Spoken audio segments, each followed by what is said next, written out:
Larry se réveilla en pleine nuit. Appuyé sur le coude, il aperçut Nadine, vague silhouette féminine emmitouflée dans 3 couvertures, tout près du feu éteint. Joe était couché entre Larry et la femme, lui aussi chaudement couvert. Mais Larry pouvait voir sa tête. L'enfant suçait son pouce. Il était couché en chien de fusil, serrant entre ses cuisses la Gibson à 12 cordes. De sa main libre, il tenait le manche de la guitare. Larry le regardait, fasciné. Il avait pris le couteau de l'enfant, l'avait lancé, et le gosse avait adopté la guitare. Très bien, qu'il la garde. Difficile de poignarder quelqu'un avec une guitare, quoiqu'une guitare puisse parfaitement servir d'instrument contondant, et il se rendormit. Quand il se réveilla le lendemain matin, Joe était assis sur un rocher, la guitare serrée contre lui, ses pieds nus dans l'écume. Il jouait, il avait fait de gros progrès. Nadine se réveilla 20 minutes plus tard et lui lança un sourire radieux. Larry se rendit compte qu'elle était très séduisante, et une chanson lui revint à l'esprit, un air de Chuck Berry. « Nadine, honey, is that you ?»« Voyons un peu ce que nous avons pour le petit déjeuner, dit-il à haute voix. Il fit un feu, et ils s'assirent autour tous les trois, encore engourdis par le froid du petit matin. Nadine prépara des flocons d'avoine avec du lait en poudre, et ils se firent du thé très fort dans une boîte de conserve, comme des clochards. Joe mangea sans lâcher la guitare, et par 2 fois, Larry se surprit à sourire à l'enfant, à se dire qu'on ne pouvait pas ne pas aimer quelqu'un qui aimait tant la guitare. Ils repartirent à bicyclette sur la Nationale 1 en direction du sud. Joe roulait en plein sur la ligne blanche et les distançait parfois d'un bon kilomètre. Une fois, quand ils le rattrapèrent, il marchait tranquillement à côté de son vélo au bord de la route et mangeait des mûres à sa façon. Il lançait une mûre en l'air, puis la gobait au vol. 1 heure plus tard, ils le trouvèrent assis sur une borne, en train de jouer de la guitare. Un peu avant 11 heures, ils tombèrent sur un curieux barrage à l'entrée d'une petite ville appelée Ogunquit. 3 bennes à ordures orange vif barraient la route. Le cadavre, mangé par les corbeaux de ce qui avait été autrefois un homme, était affalé dans l'une des bennes. Le soleil qui tapait très fort depuis 10 jours avait fait son travail. Le cadavre grouillait d'asticots. Nadine se retourna, dégoûtée.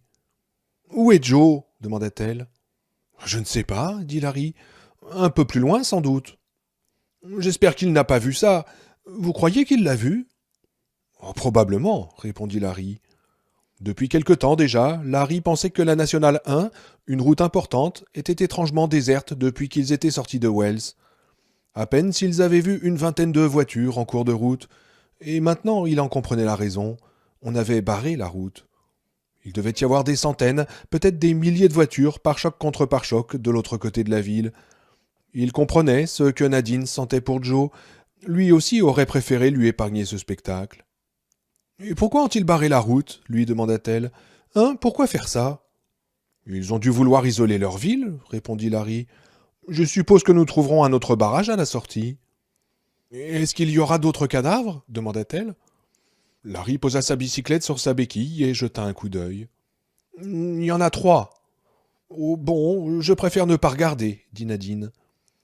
Le barrage franchi, ils remontèrent sur leur vélo. La route s'était rapprochée de la mer et il faisait plus frais. Les villas se suivaient, collées les unes contre les autres en longues rangées sordides. Des gens venaient passer leurs vacances là-dedans, se demanda Larry. Pourquoi ne pas s'installer à Harlem et dire aux enfants d'aller faire trempette sous la bouche d'incendie ? C'est pas très joli, dit Nadine. De part et d'autre de la route, c'était maintenant la quintessence de la station balnéaire populaire et minable. Station-service, stand de frites, marchand de glace, motel peint dans des couleurs pastel à donner la nausée, un golf miniature. Larry se sentait étrangement partagé. D'un côté, il n'en pouvait plus de cette tristesse et de cette laideur, de la laideur de ces esprits qui avaient transformé cette côte sauvage en un interminable parc d'attractions pour ces familles idiotes. Mais plus subtilement, plus profondément aussi, quelque chose dans ce qu'il voyait lui parlait de ces gens qui avaient sillonné cette route, qui s'étaient pressés dans ces endroits. Des dames en chapeau de paille et en shorts trop serrés pour leurs grosses fesses, des adolescents en polo, des jeunes filles en robe de plage et en sandales de cuir, des petits enfants qui hurlaient, le visage barbouillé de glace. C'était ça, l'Amérique des masses, touchante et un peu sale. Que vous la retrouviez dans un chalet de ski à Aspen ou dans ces rites prosaïques de l'été, le long de la Nationale 1 dans le Maine. Mais maintenant, l'Amérique n'existait plus. Une branche, arrachée par un orage, avait renversé l'énorme enseigne de plastique Dairy Queen, qui se dressait au milieu de l'immense terrain de stationnement où les vacanciers se bousculaient, autrefois, pour prendre une glace. L'herbe du golfe miniature commençait à être haute. Ce tronçon de route, entre Portland et Portsmouth, avait été autrefois un parc d'attractions de 100 kilomètres de long. Mais maintenant, on avait l'impression d'une immense fête foraine subitement désertée, comme par un coup de baguette magique. Non, c'est pas très joli, répondit Larry.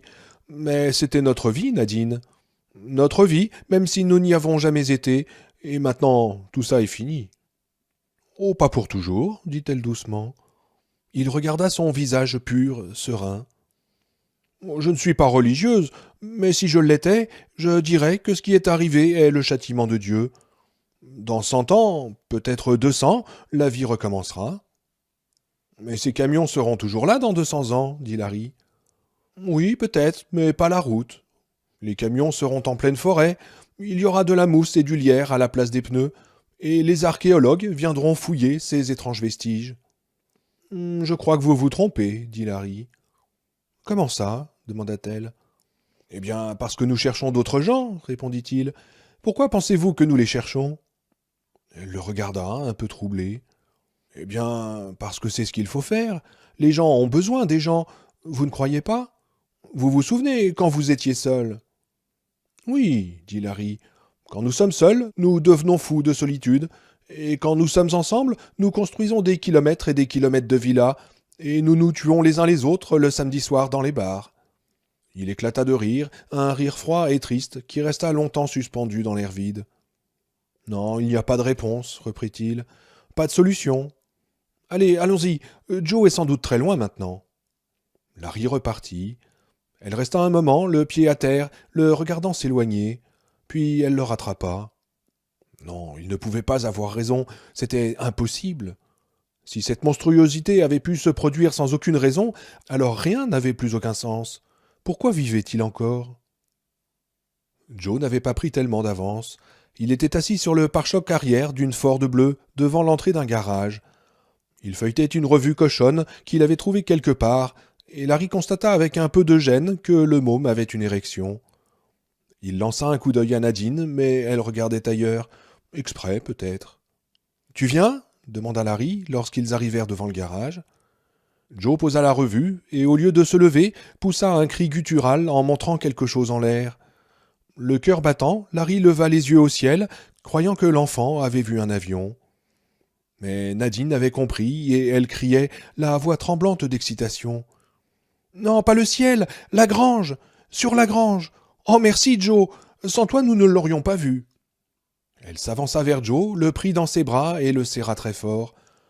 Larry se tourna vers la grange, où des lettres blanches se découpaient nettement sur le toit de vieux bardeaux. Parti à Stovington, Vermont, centre maladie infectieuse. Puis un itinéraire, et à la fin du message, départ d'Ogunkit, 2 juillet 1990, Harold Emery Lauder et France Goldsmith.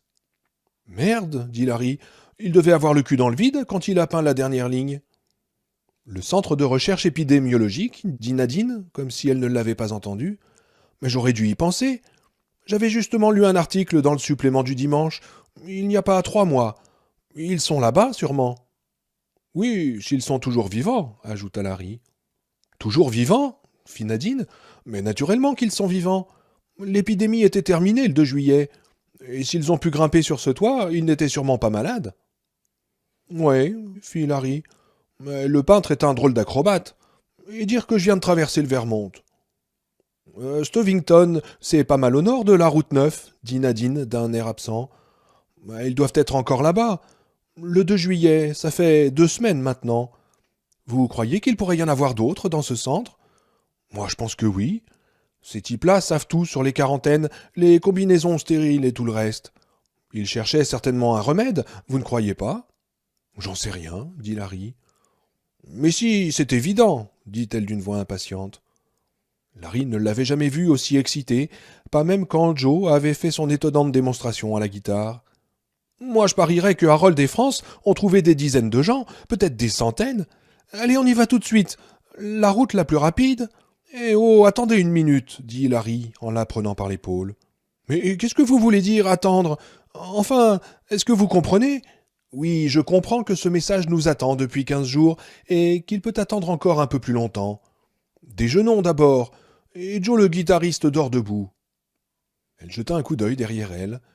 Joe avait repris sa revue, mais il dodelinait de la tête et ses yeux cernés se fermaient à demi. Vous m'avez dit qu'il venait d'avoir une infection, dit Larry, et vous avez fait un bon bout de chemin avec un compagnon un peu difficile. Oui, vous avez raison, dit-elle. Je n'y pensais pas. Un bon repas, une bonne sieste, et il sera en pleine forme. Oui, naturellement, reprit Nadine. Joe, je suis désolé, je n'avais pas réfléchi. Joe poussa un grognement endormi. Larry sentit une petite boule monter dans sa gorge. Ce qu'il devait dire n'était pas facile, mais il fallait le dire. Sinon, Nadine y penserait tôt ou tard, et il était peut-être temps de savoir si lui avait changé autant qu'il le croyait. Nadine, est-ce que vous savez conduire? Conduire? Fit-elle. Si j'ai mon permis? Oui, mais avec toutes ces voitures sur la route, c'est sans doute pas très pratique. Eh bien, dit Larry, je ne pensais pas à une voiture. Et l'image de Rita, assise derrière le mystérieux homme noir, sans doute la représentation symbolique de la mort dans son esprit, surgit tout à coup devant ses yeux, tous les deux pâles, fonçant sur lui à califourchon sur une monstrueuse Harley, comme de furieux cavaliers de l'Apocalypse. Il sentit sa bouche devenir toute sèche, et ses tempes se mirent à tambouriner, mais quand il reprit sa phrase, sa voix était calme. Si elle s'était cassée, Nadine ne s'en était pas aperçue. Étrangement, ce fut Joe qui lui lança un regard endormi, comme s'il avait senti quelque chose. Eh bien, je pensais à une moto. Nous irions plus vite, et ce serait moins fatigant. On pourrait contourner les obstacles, comme nous avons contourné le barrage tout à l'heure. C'est une bonne idée, dit Nadine. Je n'ai jamais conduit de moto, mais vous pourriez me montrer. Larry n'était pas trop rassuré. Je n'ai jamais conduit de moto, avait-elle dit. Oh, sans doute, répondit-il, mais je ne vais pas pouvoir vous apprendre grand-chose, si ce n'est à conduire très doucement au début. La moto, même une petite cylindrée, ne pardonne pas les erreurs, et on ne trouvera pas de médecin si vous vous cassez la figure. Alors c'est ce qu'on va faire, dit Nadine. Mais Larry, vous aviez une moto? Certainement, pour être venu si vite de New York. Oui, répondit-il, je l'ai flanqué dans un fossé. J'avais peur de rouler tout seul. Vous n'êtes plus tout seul maintenant. Écoute, Joe, on s'en va au Vermont, on va voir d'autres gens. Tu es content? Joe bâilla. Nadine dit qu'elle était trop énervée pour dormir, mais qu'elle s'allongerait à côté de Joe jusqu'à ce qu'il s'endorme. Larry partit à Ogunquit à bicyclette à la recherche d'un concessionnaire de moto.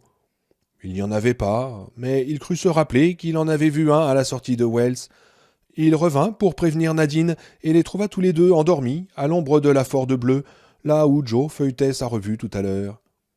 Il s'allongea un peu plus loin, mais ne put s'endormir. Finalement, il traversa la route et se dirigea vers la grange où était peint le message, en se frayant un chemin à travers l'herbe qui lui montait jusqu'aux genoux. Des milliers de sauterelles bondissaient autour de lui. « Je suis leur fléau, je suis leur homme noir », pensa Larry.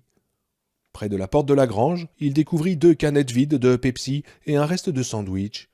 En temps normal, les mouettes auraient dévoré le pain depuis belle lurette, mais les temps avaient changé, et les mouettes s'étaient certainement habituées à une nourriture plus riche.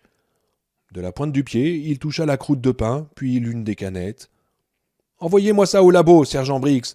Je pense que notre assassin a finalement commis une erreur. »« À vos ordres, inspecteur Underwood. Scotland Yard a une sacrée bonne idée de vous envoyer ici. »« Allons, sergent, je ne fais que mon travail. » Larry entra dans la grange. Un froufrou d'ailes d'hirondelle l'accueillit. Il faisait noir, il faisait chaud, le foin sentait bon. « Notez cela, je vous prie, sergent. »« À vos ordres, inspecteur. » Par terre, un papier de bonbon, il le ramassa. Non, pas un bonbon. Le papier avait autrefois enveloppé une barre de chocolat Payday. Le peintre n'avait peut-être pas la trouille, mais il n'avait aucun goût. Quiconque pouvait aimer le chocolat Payday avait certainement pris un bon coup de soleil sur la tête. Un escalier montait au grenier. Déjà trempé de sueur, sans savoir au juste ce qu'il faisait, Larry monta. Au centre du grenier, il marchait lentement, regardant autour de lui pour voir s'il y avait des rats. Une échelle menait jusqu'au toit. Les barreaux étaient tachés de peinture blanche. « Il me semble que nous venons de trouver un autre indice, sergent. »« Inspecteur, vous m'étonnez. Votre puissance de déduction n'a d'égal que l'extraordinaire puissance de votre organe reproducteur. »« Oh, je vous en prie, sergent. » Et Larry monta sur le toit. Il y faisait extrêmement chaud. Larry se dit que si Franz et Harold y avaient laissé leur pot de peinture, la grange aurait fait un magnifique feu de joie une semaine plus tôt. La vue était magnifique. La campagne s'étendait tout autour de lui à des kilomètres à la ronde. Ce côté du toit était orienté à l'est, et Larry se trouvait suffisamment haut pour que les stations-service et les snack-bars qui bordaient la route, si monstrueusement laids vus du plancher des vaches, paraissent maintenant insignifiants comme quelques papiers gras au bord d'une route. Derrière la nationale, splendide, l'océan. Les longues vagues se cassaient en deux sur la jetée qui s'avançait très loin en mer du côté nord du port. Un paysage de carte postale, été resplendissant, vert et or, légère brume dans le lointain, odeur d'iode et de sel. Il regarda à ses pieds le message d'Harold à l'envers. L'idée de ramper sur ce toit, si haut au-dessus du sol, lui donna mal au cœur, et le type avait certainement dû laisser pendre ses jambes dans le vide pour écrire le nom de la fille. « Et pourquoi a-t-il pris cette peine, sergent ? Voilà, me semble-t-il, l'une des questions que nous devons résoudre. »« Vous avez certainement raison, inspecteur Underwood. » Larry redescendit lentement l'échelle. Ce n'était pas le moment de se casser la jambe. Mais en bas, quelque chose attira son regard, quelque chose que l'on avait gravé sur l'une des poutres, des lignes blanches qui se distinguaient nettement dans l'obscurité de la grange. Il s'approcha de la poutre, passa le doigt sur les lignes, étonné qu'un autre être humain ait pu faire ce dessin le jour où Rita et lui étaient partis en direction du nord. Une fois encore, il suivit les lettres avec son ongle. Un cœur percé. « Je crois bien, sergent, que notre homme était amoureux. »« Tant mieux pour toi, Harold, » dit Larry en sortant de la grange. À la manière dont les motos étaient alignées chez le concessionnaire Honda de Wells, Larry comprit qu'il en manquait deux. Mais il fut encore plus fier de sa deuxième trouvaille, un papier froissé par terre. Chocolat Payday. Quelqu'un, probablement Harold Lauder, l'homme au cœur percé, bouffait donc du chocolat en choisissant les motos qui allaient faire son bonheur et celui de sa bien-aimée. Il avait ensuite fait une boule avec le papier du chocolat, avait voulu la lancer dans une corbeille, mais avait manqué son coup. Nadine ne semblait pas aussi emballée que lui par ses déductions. Elle contemplait les motos, impatiente de partir. Assis dehors, Joe jouait de la guitare en poussant ses petits cris de chouette. « Écoutez, Nadine, » dit Larry, « il est déjà 5 heures. Impossible de partir avant demain. »« Mais il reste encore 3 heures de jour, » dit-elle. « On ne va pas rester là sans rien faire. On risque de ne pas les retrouver. »« Oh si, Harold nous a laissé son itinéraire. Et s'ils repartent, il fera sans doute la même chose. »« Mais, commença-t-elle. « Oh, je sais que vous avez envie de partir, la coupa-t-il en la prenant par les épaules, sentant son impatience d'autrefois le regagner. « Mais vous n'avez jamais fait de moto. »« Je sais faire de la bicyclette, dit-elle, et je sais me servir d'un embrayage. Je vous en prie, si nous ne perdons pas de temps, nous serons ce soir dans le New Hampshire, et nous aurons fait la moitié du chemin demain soir. »« Mais ce n'est pas une bicyclette, nom de Dieu !» explosa Larry. La guitare s'arrêta net. Joe les regardait par-dessus son épaule, les yeux plissés. « Merde, pensa Larry, j'ai vraiment le don de me faire des amis, et sa colère monta d'un cran. « Mais vous me faites mal, dit tranquillement Nadine. Il vit que ses doigts s'enfonçaient dans les épaules. La honte. « Oh, je suis désolé, fit-il. Joe le regardait toujours, et Larry comprit qu'il venait de perdre la moitié du terrain qu'il avait pu gagner avec l'enfant, peut-être même plus. Nadine venait de dire quelque chose. « Quoi ? Je disais, expliquez-moi en quoi c'est différent d'une bicyclette. » Il eut envie de lui crier. « Si vous êtes si maligne, allez-y donc, on va bien voir si vous aimez regarder le paysage à l'envers. » Mais il se maîtrisa. Ce n'était pas simplement avec le môme qu'il venait de perdre du terrain, avec lui aussi. Il s'en était peut-être sorti, mais le côté enfantin du vieux Larry le tiraillait encore, lui marchait sur les talons comme une ombre qui disparaît presque à midi, mais pas tout à fait. « Une moto, c'est très lourd, dit-il. Beaucoup plus difficile de se redresser qu'en bicyclette. Une 360 comme ça pèse 160 kilos. On s'habitue très vite, mais il faut quand même s'y habituer. Dans une voiture, on change les vitesses avec la main et on accélère avec le pied.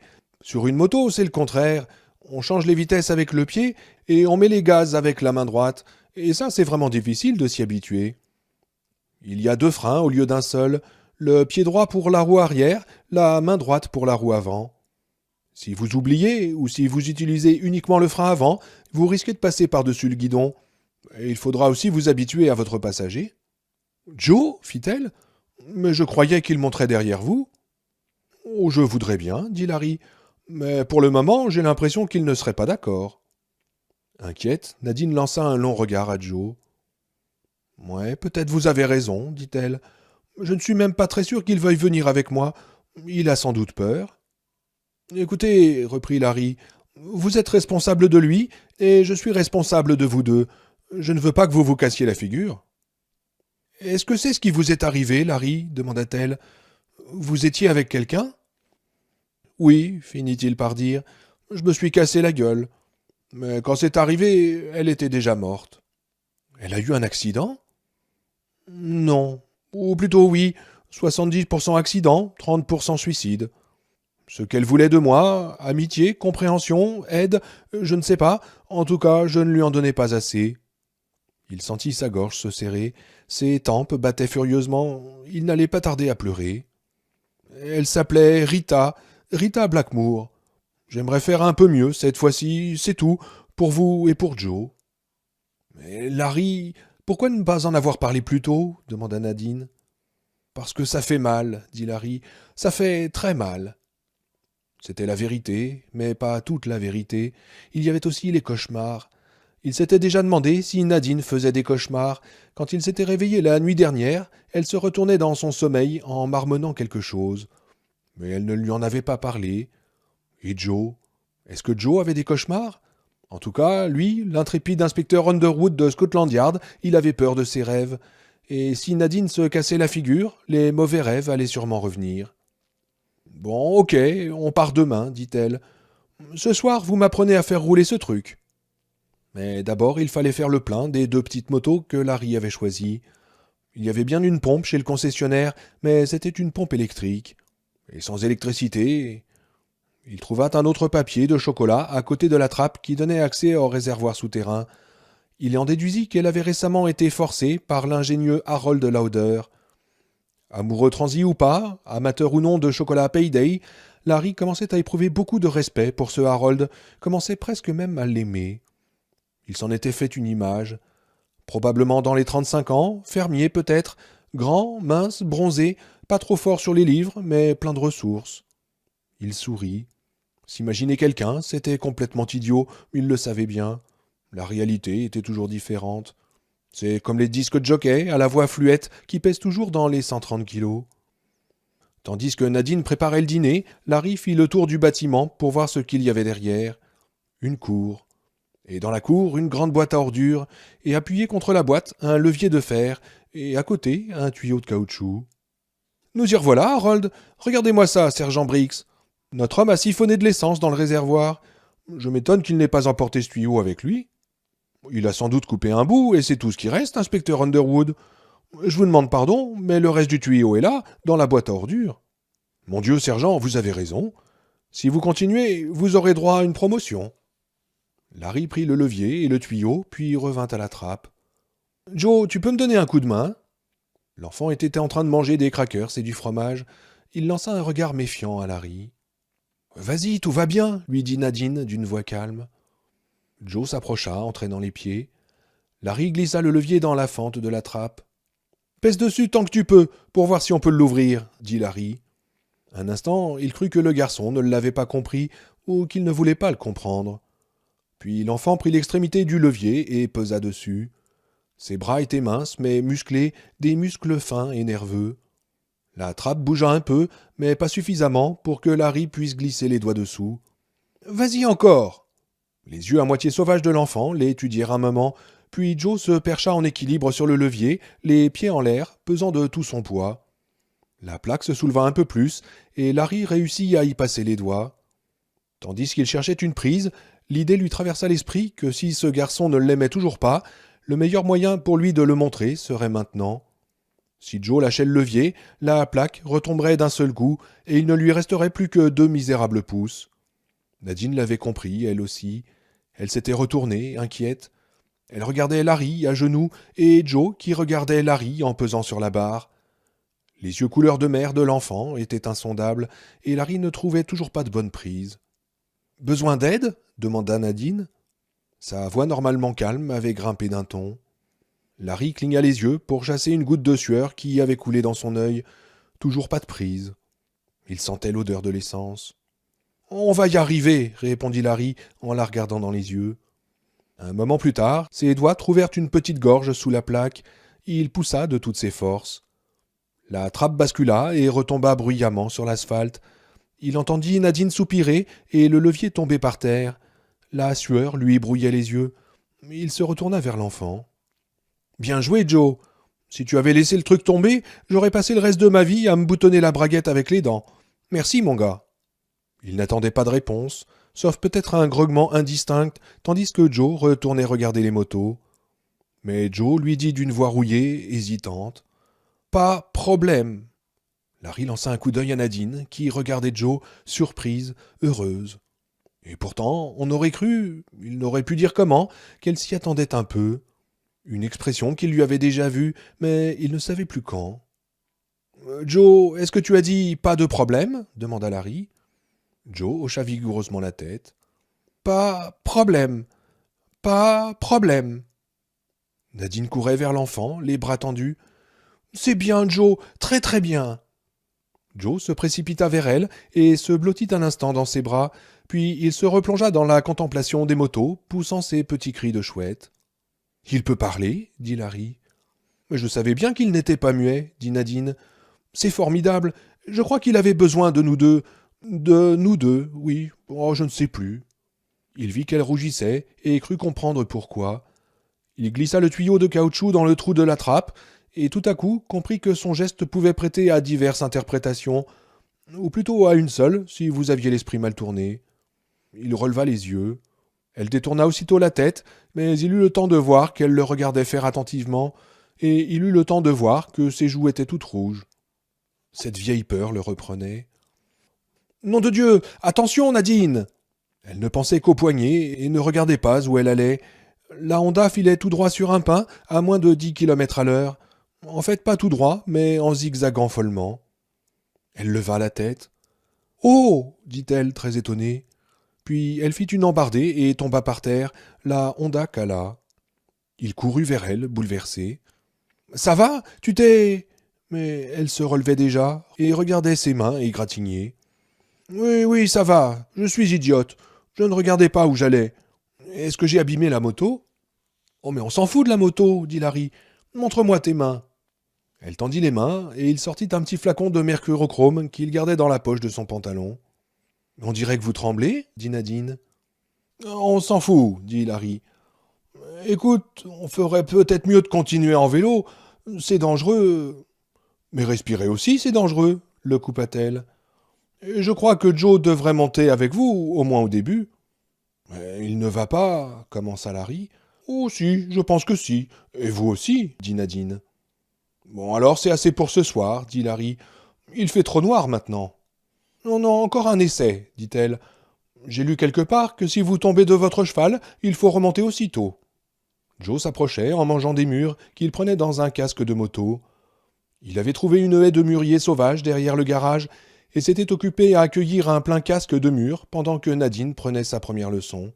« Oui, c'est ce qu'on dit, » répondit Larry. « Mais regarde où tu vas, d'accord ?»« À vos ordres, » dit-elle. Elle lui fit le salut militaire, puis un large sourire illumina tout son visage. Larry lui rendit son sourire, pas le choix. Quand Nadine souriait, même Joe devait l'imiter. Elle fit 2 fois le tour du terrain de stationnement du concessionnaire, puis sortit en prenant son virage trop court. Larry crut qu'elle allait tomber, mais elle posa le pied par terre, comme il le lui avait montré, et quelques secondes plus tard, elle disparaissait derrière la colline. Il la vit passer la seconde, puis il l'entendit passer la troisième, et le ronron de la moto s'éteignit peu à peu. Inquiet, il attendait dans la pénombre, chassant distraitement les moustiques qui venaient le taquiner. Joe revenait, la bouche toute bleue. « Pas problème, » dit-il avec un grand sourire. Larry se força à sourire, lui aussi. Si elle ne revenait pas bientôt, il allait partir à sa recherche. Il l'imaginait dans le fossé, la colonne vertébrale en miettes.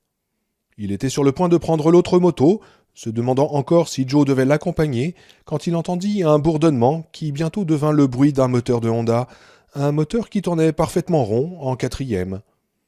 Il se détendit un peu, car il venait de comprendre qu'il serait toujours un peu nerveux tant qu'elle serait à cheval sur cette chose.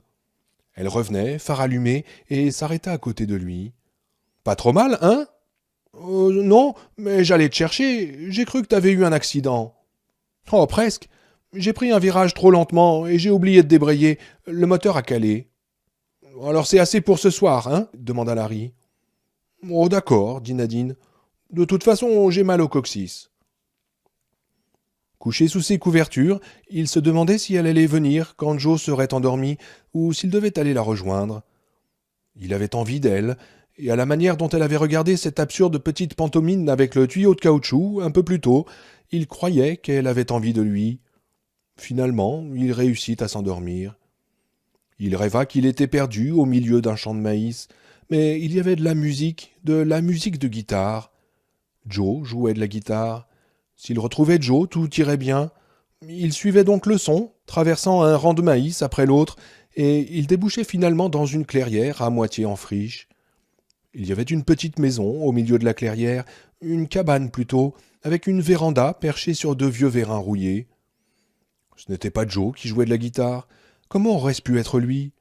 Joe lui tenait la main gauche et Nadine la droite. Ils étaient avec lui. Non, c'était une vieille femme qui jouait de la guitare, une sorte de spiritual qui faisait sourire Joe. La vieille femme était noire et elle était assise sous la véranda. Larry se disait qu'elle était sans doute la plus vieille femme qu'il eût jamais vue, mais il y avait quelque chose en elle qui le faisait se sentir bien.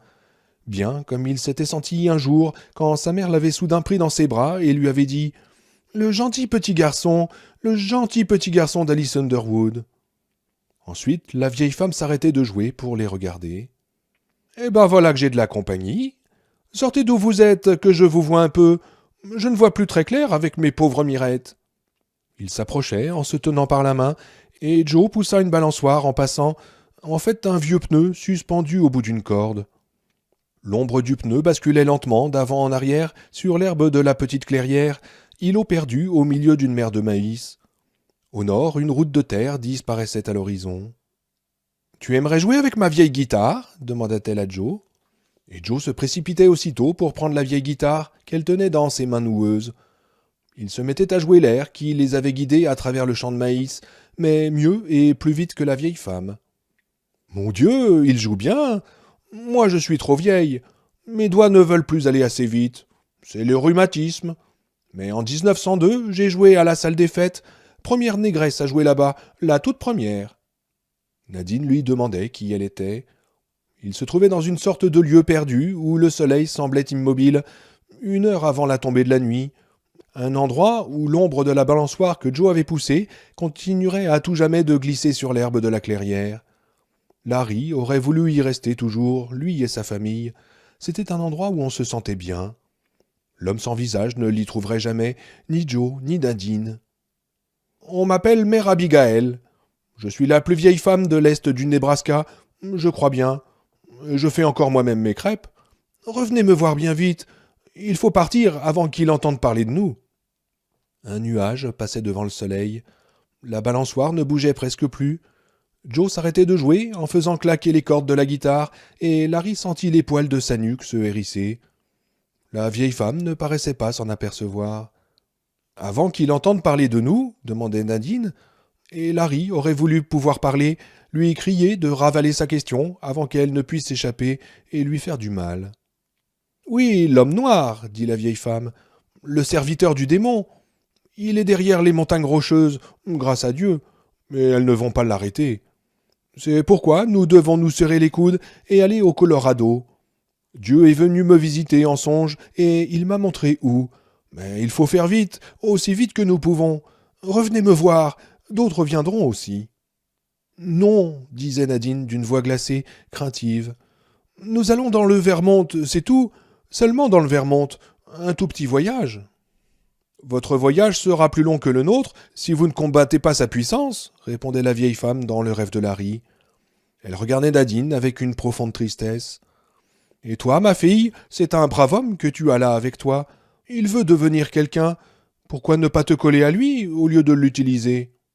Mais non, nous allons dans le Vermont, répéta Nadine. La vieille femme la regardait, remplie de pitié. Tu iras tout droit en enfer si tu ne fais pas attention, fille d'Ève, reprit la vieille femme. Et quand tu vas te retrouver là-bas, tu vas voir que l'enfer est bien froid. Et le rêve se perdit dans quelques profondes fissures obscures. Mais quelque chose dans cette obscurité épiait Larry. Quelque chose de froid, d'impitoyable, quelque chose dont il verrait bientôt les dents acérées. Mais avant qu'il ne puisse les voir, il était réveillé. Le soleil s'était levé depuis une demi-heure, et le monde était enveloppé dans un épais brouillard blanc qui se dissiperait lorsque le soleil serait un peu plus haut dans le ciel. Le garage Honda émergeait de ce brouillard comme la proue d'un étrange navire de béton. Quelqu'un était couché à côté de lui, et Larry vit que ce n'était pas Nadine venue le rejoindre pendant la nuit, mais Joe. L'enfant était allongé à côté de lui, le pouce enfoncé dans la bouche, frissonnant dans son sommeil, comme si le cauchemar de Larry s'était emparé de lui. Et Larry se demanda si le rêve de Joe était si différent du sien. Il se recoucha, les yeux perdus dans le brouillard blanc, attendant que les autres se réveillent une heure plus tard. Ils prirent leur petit déjeuner et firent leurs bagages. Le brouillard s'était suffisamment dissipé pour qu'ils puissent reprendre leur route. Comme Nadine l'avait dit, Joe ne fit pas d'histoire pour monter derrière Larry. En fait, il s'installa sur la moto de Larry sans même qu'on le lui demande. « Et on y va doucement, disait Larry pour la 4e fois. Nous ne sommes pas pressés, pas la peine d'avoir un accident. D'accord, répondit Nadine. J'ai l'impression de partir à la recherche d'un trésor. Elle lui sourit, mais Larry fut incapable de lui répondre. Rita Blackmore lui avait dit quelque chose de très semblable lorsqu'ils avaient quitté New York, 2 jours avant sa mort. Ils s'arrêtèrent pour déjeuner à Epsom. Au menu, jambon en boîte et jus d'orange.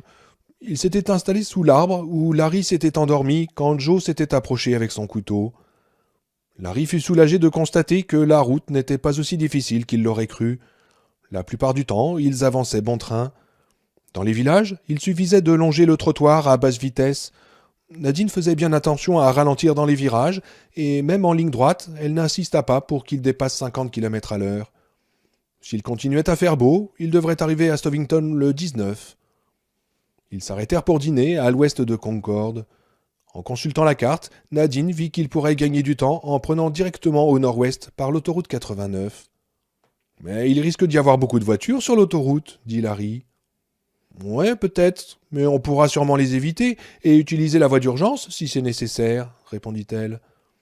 Le pire qui puisse nous arriver, c'est de devoir faire demi-tour pour prendre une route secondaire. Et c'est ce qu'ils firent pendant 2 heures ce soir-là. Mais juste après Warner, l'autoroute était complètement obstruée en direction du nord. Une caravane s'était mise en travers de la route. Le conducteur et sa femme, morts depuis des semaines, gisaient comme des sacs de pommes de terre sur la banquette avant de leur voiture. En s'y mettant tous les trois, ils réussirent à faire passer les motos par-dessus la barre d'attelage de la caravane, mais ils étaient trop fatigués pour continuer. Cette nuit-là, Larry ne se demanda pas s'il devait aller rejoindre Nadine, qui avait installé ses couvertures à 3 mètres de lui. L'enfant était couché entre deux. Terrassé par la fatigue, il s'endormit aussitôt. Dans l'après-midi du lendemain, ils tombèrent sur un autre barrage qu'ils ne purent contourner cette fois. Un semi-remorque s'était retourné et une demi-douzaine de voitures étaient venues s'entasser les unes sur les autres derrière lui. Heureusement, ils n'avaient dépassé la sortie d'Enfield que depuis 3 kilomètres.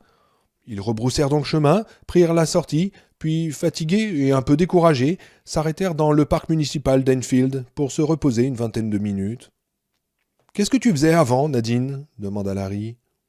Il n'avait cessé de penser à l'expression qu'il avait vue dans ses yeux lorsque Joe s'était enfin mis à parler. Le garçon avait depuis ajouté à son vocabulaire courant « Larry, Nadine, merci et allez pipi ». « T'aurais pas été institutrice par hasard ?» Elle le regarda, très surprise. « Ah si, t'as deviné ?»« Les petites classes, peut-être ?»« Oui, exactement, des 12e et des 11e. » Ce qui expliquait pourquoi elle n'aurait jamais voulu abandonner Joe. Dans son esprit, ce garçon avait l'âge mental d'un enfant de 7 ans. « Mais comment as-tu deviné ?»« Eh bien, j'ai connu une orthophoniste il y a longtemps à Long Island, » répondit-il. « Ça peut sembler bizarre, mais c'est vrai. Elle s'occupait d'enfants qui avaient des difficultés à parler, Bec de lièvre, malformation du palais, et les sourds aussi. Elle m'avait expliqué qu'il s'agissait en fait de montrer aux enfants un autre moyen de prononcer les sons comme il faut. Leur montrer et prononcer le mot, leur montrer et prononcer le mot, encore et encore, jusqu'à ce que le déclic se fasse. Et quand elle parlait de ce déclic, elle avait cette expression que tu as eue lorsque Joe a dit « pas problème ». Ah bon fit Nadine. J'aimais beaucoup m'occuper des petits. Certains étaient bien esquintés, mais rien n'est définitivement perdu à cet âge. Les petits sont les seuls qui valent la peine. Oh, c'est un peu romantique, tu ne trouves pas demanda Larry. Elle haussa les épaules. Non, les enfants sont tous bons, dit-elle. Et quand on s'occupe d'eux, il faut bien être romantique. Ce n'est pas si terrible après tout. Et ton amie, est-ce qu'elle aimait son travail? Oh oui, beaucoup, répondit Larry. Et tu étais marié avant? Voilà, il était là de nouveau, ce petit mot omniprésent, avant. 2 syllabes seulement, mais 2 syllabes qui voulaient tout dire maintenant. Marié? Oh non, dit-elle. Je ne me suis jamais mariée. Je suis le type même de l'institutrice, vieille fille, plus jeune que j'en ai l'air, mais plus vieille que je voudrais. J'ai 37 ans.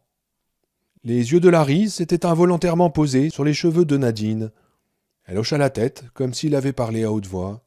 « Ouais, je sais, j'ai déjà des cheveux blancs. Ma grand-mère avait les cheveux complètement blancs à 40 ans. Je pense en avoir pour encore 5 ans à peu près. »« Et où enseignais-tu » demanda Larry. « Dans une école privée à Pittsfield, » répondit-elle. « Des marmots de bonne famille, lierre sur les murs, terrain de jeu superbe.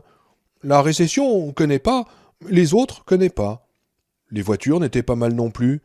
Des Thunderbird, des Mercedes, des Lincoln, des Chrysler Impérial. »« Et tu devais être bonne dans ton travail, » dit Larry. « Oh, je pense que oui, » répondit-elle, « mais ça n'a plus d'importance. » Il lui passa un bras autour des épaules. Elle sursauta, et il la sentit se raidir. Son épaule était chaude. « Ne fais pas ça, » dit-elle. « Tu ne veux pas » demanda Larry. « Non. » Il retira son bras, étonné. Elle avait envie de lui, c'était ça. Il sentait son désir, discret mais parfaitement perceptible. Elle était très rouge maintenant, et regardait fixement ses mains qui s'agitaient sur ses genoux comme 2 araignées blessées. Elle avait les yeux brillants, comme si elle était au bord des larmes. « Nadine !» Elle leva les yeux, et il vit qu'elle s'était reprise. Elle allait parler quand Joe s'approcha d'eux, l'étui de la guitare à la main.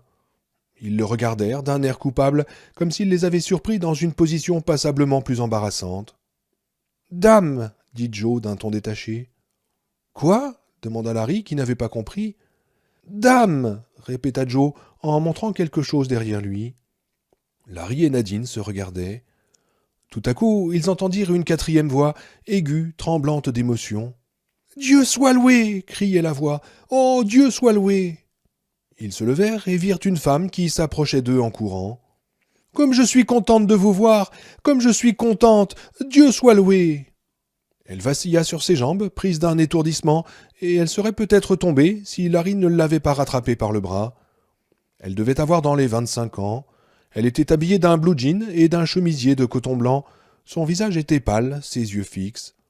Elle regardait Larry comme si elle essayait de se convaincre que ce n'était pas une hallucination qu'elle avait devant elle, mais 3 personnes, 3 êtres vivants. « Je m'appelle Larry Underwood, et voici Nadine Cross. Le garçon s'appelle Joe, et nous sommes, nous aussi, très contents de vous voir. » La femme continua à le regarder sans dire un mot, puis s'avança lentement vers Nadine. « Je suis si heureuse, dit-elle en bégayant un peu. « Oh mon Dieu, je ne rêve pas ?» La femme prit Nadine dans ses bras et éclata en sanglots. Joe était debout dans la rue, à côté d'un camion, l'étui de la guitare dans une main, le pouce de l'autre dans la bouche. Puis il s'avança vers Larry et le regarda dans les yeux. Larry lui prit la main, et ils restèrent tous les deux à contempler les 2 femmes. C'est ainsi qu'ils firent la connaissance de Lucy Swan. Dès qu'elle sut où ils allaient, qu'ils pensaient retrouver au moins 2 autres personnes, peut-être plus, elle voulut absolument partir avec eux. Larry lui dénicha un petit sac à dos, et Nadine l'accompagna chez elle, à la sortie de la ville, pour l'aider à faire ses bagages. Quelques vêtements de rechange, des sous-vêtements, une paire de chaussures, un impair, et une photo de son mari et de sa fille. Ils passèrent la nuit au Queechy, dans le Vermont. Lucy Swan leur raconta son histoire, courte et simple, pas tellement différente de celle qu'ils allaient entendre plus tard. Une histoire poignante et tragique qui l'avait poussée au bord de la folie. Son mari était tombé malade le 25 juin et sa fille le lendemain. Elle s'était occupée d'eux de son mieux, persuadée que son tour ne tarderait pas à venir. Le 27, quand son mari était tombé dans le coma, Enfield était pratiquement coupé du monde. Les émissions de télévision étaient devenues sporadiques et très bizarres. Les gens mouraient comme des mouches. La semaine précédente, il y avait eu des mouvements de troupes tout à fait extraordinaires sur l'autoroute, mais personne ne s'était occupé du petit village d'Enfield. Le 28 juin au matin, son mari était mort. Sa fille semblait aller un peu mieux le 29, mais le soir, son état s'était aggravé. Elle était morte vers 11 heures. Le 3 juillet, tous les habitants d'Enfield étaient morts, sauf elle et un vieil homme du nom de Bill Dadds. Bill avait été malade, mais on aurait dit qu'il s'en était tiré tout seul. Puis le matin du 4, elle l'avait trouvé mort sur la Grand-Rue, affreusement gonflé, tout noir, comme les autres. « Alors j'ai enterré ma famille, et puis Bill, » dit-elle en s'asseyant devant le feu qui crépitait. « Il m'a fallu toute la journée, mais il repose en paix. Ensuite j'ai pensé m'en aller à Concord, où mon père et ma mère habitent. Mais finalement je suis resté ici. Est-ce que j'ai eu tort ? Est-ce que vous croyez qu'il pourrait être vivant ? » ?»« Non, répondit Larry. L'immunité n'est certainement pas héréditaire, en tout cas pas directement. Ma mère... » Mais il s'arrêta et regarda les flammes. « Vess et moi, nous avons dû nous marier, dit Lucie. Je venais de terminer mes études, c'était l'été 84. Mon père et ma mère ne voulaient pas que je me marie avec lui. Ils voulaient que je parte pour avoir mon bébé et puis que je l'abandonne, mais je n'ai pas voulu. Ma mère disait que tout ça finirait par un divorce, et mon père disait que Vess était un minable et qu'il ne ferait jamais rien de bon. Alors je lui ai dit « Peut-être, mais on verra. » Je voulais tenter ma chance, vous comprenez ? Oh oui, répondit Nadine. Assise à côté de Lucie, elle la regardait avec une immense compassion. Nous avions une jolie petite maison, et je n'aurais jamais pensé que tout finirait comme ça, reprit Lucie en étouffant un sanglot. Nous étions bien tous les trois. En fait, c'est Marcy qui a fait du bien à Vess, plus qu'à moi. Il ne pensait qu'au bébé, et il croyait... Il ne faut plus y penser, dit Nadine. Tout ça, c'était avant. Oh, ce mot encore, pensa Larry, ce petit mot de 2 syllabes. Oui, c'est fini maintenant, reprit Lucie. Je pense que j'aurais pu m'en tirer. Je m'en tirais en tout cas, jusqu'à ce que je commence à avoir ces cauchemars. Larry releva brusquement la tête. Des cauchemars ? Demanda-t-il. Nadine regardait Joe. Un moment plus tôt, le garçon somnolait devant le feu, mais maintenant, il regardait Lucie avec des yeux brillants. « Oui, des cauchemars, » reprit Lucie. « Pas toujours les mêmes. La plupart du temps, c'est un homme qui me poursuit. Je ne parviens jamais à voir exactement à quoi il ressemble, parce qu'il est emmitouflé dans... Comment appelle-t-on ça ? Dans une cape, un grand manteau. Il reste toujours dans l'ombre, ajouta-t-elle en frissonnant. J'ai tellement peur de m'endormir maintenant, mais peut-être que... Homme noir ! Cria tout à coup Joe, d'une voix tellement stridente que les autres sursautèrent. Homme noir ! Rêve pas bon ! Rêve mauvais ! Après moi ! Fais peur ! Il avait bondi sur ses pieds et tendait les bras devant lui, les doigts recourbés comme des griffes. Puis il se colla contre Nadine, regardant avec méfiance dans la nuit autour de lui. Il y eut un instant de silence. « C'est complètement dingue, » dit Larry. Ils le regardaient tous. Subitement, l'obscurité parut s'épaissir. Lucie avait l'air effrayée. Larry fit un effort pour continuer. « Lucie, est-ce que vous rêvez à un endroit dans le Nebraska ?»« Oui, j'ai rêvé une fois à une vieille femme noire, » répondit-elle. « Mais mon rêve n'a pas duré très longtemps. Elle disait quelque chose comme « Revenez me voir », je crois. Et puis je me suis retrouvé à Enfield, et ce type épouvantable me poursuivait. Ensuite, je me suis réveillé. Larry la regarda si longtemps qu'elle rougit et baissa les yeux, puis il se tourna vers Joe. « Joe, est-ce que tu rêves à du maïs, à une vieille dame qui joue de la guitare ?» Blotti contre Nadine, Joe le regardait sans répondre. « Oh, laisse-le tranquille, tu vas lui faire peur, » dit Nadine. Mais c'était elle qui avait l'air d'avoir peur. « Une maison, Joe, » reprit Larry. « Une petite maison avec une véranda. » Il crut voir un éclair dans les yeux de Joe. Oh, arrête, Larry lança Nadine. Avec une balançoire, continua Larry. Une balançoire avec un vieux pneu.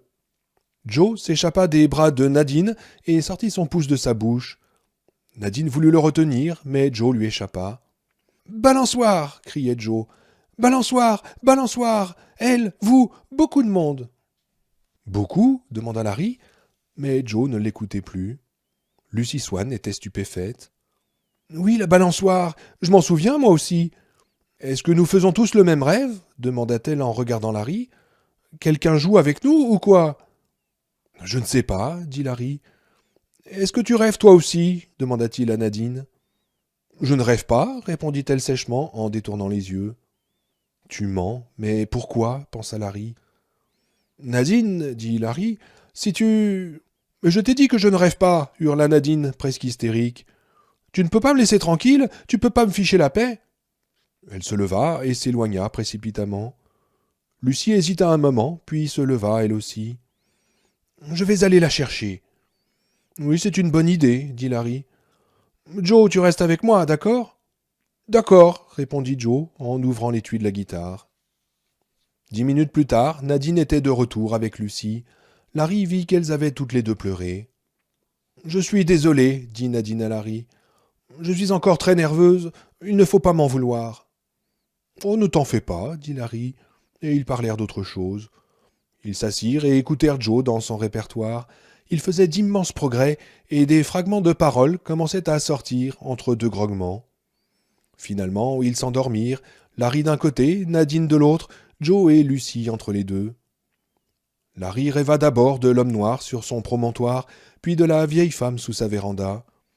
Mais cette fois-ci, il eut la certitude que l'homme noir venait, qu'il traversait le maïs, qu'il fauchait les hautes tiges sur son passage, une horrible grimace comme soudée sur le visage, et il se rapprochait de plus en plus près. Larry se réveilla en pleine nuit, hors d'haleine, une horrible angoisse au creux de la poitrine.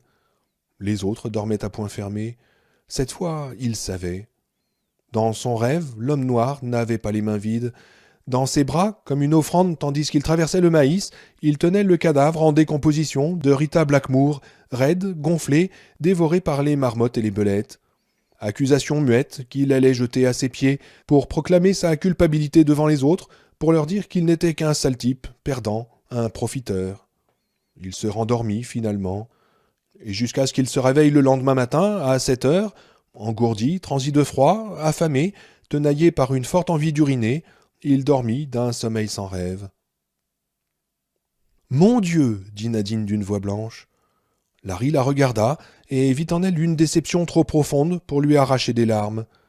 Son visage était pâle, ses yeux comme à moitié cachés derrière une sorte de voile. Il était 7h15, le 19 juillet, et leurs ombres commençaient à s'allonger derrière eux. Ils avaient roulé toute la journée, en ne faisant que de courtes haltes de 5 minutes, sauf pour le déjeuner qu'ils avaient pris à Randolph en une demi-heure.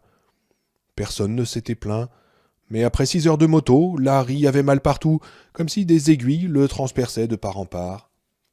Ils étaient alignés maintenant devant une grille de fer forgé. Plus bas, derrière eux, s'étendait la petite ville de Stovington, pas tellement différente de celle qu'avait connue Stu Redman.